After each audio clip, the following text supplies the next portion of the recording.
have a cure for bitterness. People think, and especially society has conditioned people to believe that as you get older, especially women, that they become bitter, that they become angry, they become miserable. That's not true. What causes bitterness is not the biological aging process. What causes bitterness is a loss of hope, loss of faith, loss of touch with self. Now, if you've never had that connection to self in the first place, then there's nothing to lose. You were probably bitter your entire life, for a very long time at the very least. But of course, it gets worse as you age, because what also happens as we get older is that we start to be super realistic about a lot of things, and we kind of lose that privilege of being delusional about a lot of things.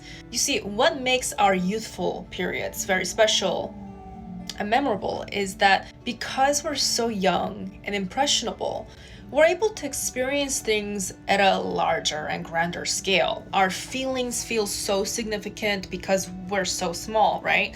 The world that we're dealing with, we're just learning about. And of course, depending on the person, their life experiences are different, because you could be young and you could have more life experiences than someone who's much older than you. So it's not necessarily about the life experiences, but still, when you are younger, you still have the innocence intact. You are also more likely to be hopeful. You're also more likely to believe in possibilities, and that belief can be so inspiring, and that's the fuel to you doing more for yourself and not giving up on yourself.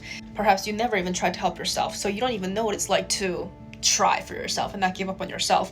And you have become conditioned to believe that that is the absolute truth. So as you get older, that becomes like your actual absolute reality. So of course, that's why we see more older people being bitter.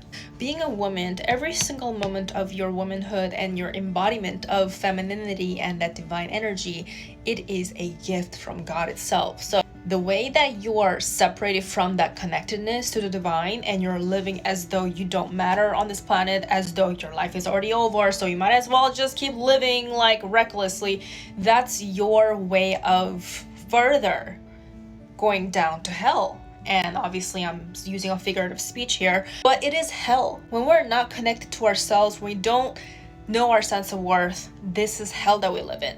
And that's why we become bitter, and this is a vicious cycle. There's no way out of bitterness unless you start fueling your heart with the innocence, or rather, you have to reconnect back to your innocence. Start over. Like, age shouldn't matter to you. You have to constantly renew yourself and connect back to that youth. Why do you think children are always happy and joyful?